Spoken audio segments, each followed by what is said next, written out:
एक नगर में भगवान शिव का एक भव्य मंदिर था, जहाँ हर वर्ष दूर दूर से भक्तजन शिव जी के दर्शन के लिए आते रहते थे।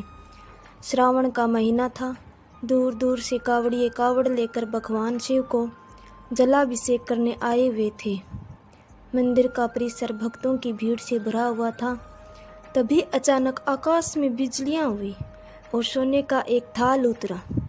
उसी के साथ एक भविष्यवाणी हुई कि जो कोई भगवान शंकर का सच्चा भक्त और प्रेमी होगा, उसी को यह थाल मिलेगा। मंदिर के परिसर में उपस्थित सभी लोगों ने यह भविष्यवाणी सुनी। धीरे धीरे सभी इकट्ठा हो गए। जो लोग मंदिर की व्यवस्था देखते थे, उन्हें तो पूरा विश्वास था कि यह थाल हमें मिलेगा। इसलिए वे सबसे आगे जाकर खड़े हो गए। सबसे पहले एक पंडित जी आए और बोले, देखिए, मैं प्रतिदिन महादेव का अभिषेक करता हूँ, अतः मैं ही भोलेनाथ का सबसे निकटवर्ती प्रेमी और भक्त हूँ, इसलिए थाल मुझे मिलना चाहिए। इतना कहकर पंडित जी ने थाल उठाया। जैसे ही पंडित जी ने थाल उठाया, थाल पीतल का हो गया। यह देखकर पंडित जी बड़े लज्जित हुए। उन्होंने थाल यथास्थान पर रखा और वहाँ से निकल गए। इस प्रकार वहाँ उपस्थित सभी पंडितों ने खुद को आजमाया, लेकिन शायद उनमें से कोई भी सच्चा भक्त नहीं था। उन्हें भी थाल यथास्थान पर रखकर चले जाना पड़ा। उसके बाद उस नगर के राजा का आगमन हुआ। राजा साहब आगे आए और बोले, मैंने महादेव के मंदिर में बड़ी भारी दान दक्षिणा दी है, इसलिए यह थाल मुझे मिलना चाहिए। इतना कहकर राजा साहब आगे बढ़े और थाल उठाया। जैसे ही राजा ने थाल उठाया, थाल तांबे का हो गया। यह देखकर महाराज भी लज्जित हुए और थाल यथास्थान पर रखकर एक तरफ खड़े हो गए। इसके बाद इसी तरह एक से बढ़कर एक दानी महात्मा और भक्त पधारे और थाल उठाया, लेकिन किसी के हाथ में कुछ और किसी के हाथ में कुछ हो गया, लेकिन सोने का नहीं रहा। तब लोगों को पता चला कि हम में से कोई भी महादेव का सच्चा भक्त नहीं है।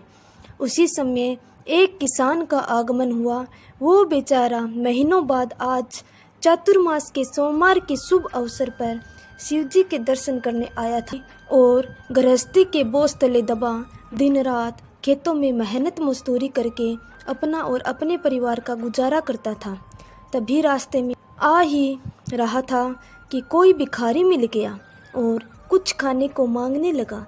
इस किसान को दया आ गई। अपने खाने के लिए जो खाना लाया था वो उस भिखारी को दे दिया। थाल के बारे में इसने भी सुना था, लेकिन इसने उस ओर कोई ध्यान ही नहीं दिया। सीधा मंदिर में गया और महादेव का पूजन करके बाहर आ गया।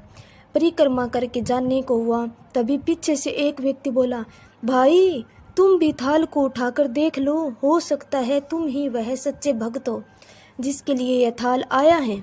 किसान को लगा वह व्यक्ति उसका मजाक बना रहा है।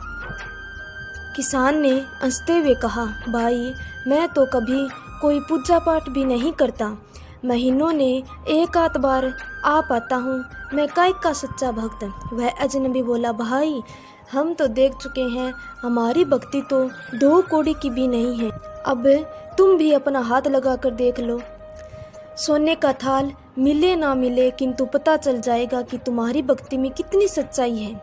लोगों के बहुत आग्रह करने पर आखिर उस भोले वाले किसान ने जाकर थाल उठा ही लिया। जैसे ही उसने थाल उठाया, लोगों के आश्चर्य का ठिकाना नहीं रहा। सोने का थाल रोशनी से चमचमाने लगा।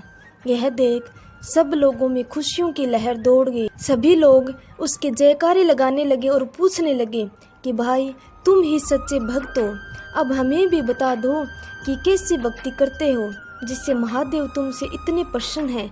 तो किसान बोला, भाई, मैं कोई भक्ति नहीं करता, मैं केवल दिन भर खेतों में काम करता हूँ और थोड़ा समय निकालकर ज़रूरतमंद लोगों की मदद करता हूँ।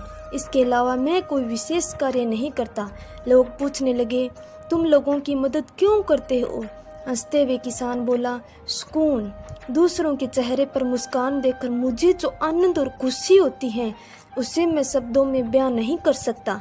शायद यही कारण है कि महादेव मुझसे खुश है। इसलिए हमेशा याद रखें, सत्कर्म का आरंभ भी आनंद से होता है और अंत भी आनंददायक होता है। वैसे ही दुष्कर्म का आरंभ भी दुख से होता है और अंत भी दुखदायक होता है। अगर कहानी अच्छी लगी हो तो वीडियो को लाइक करना और चैनल पर पहली बार आए हो तो सब्सक्राइब करना। धन्यवाद।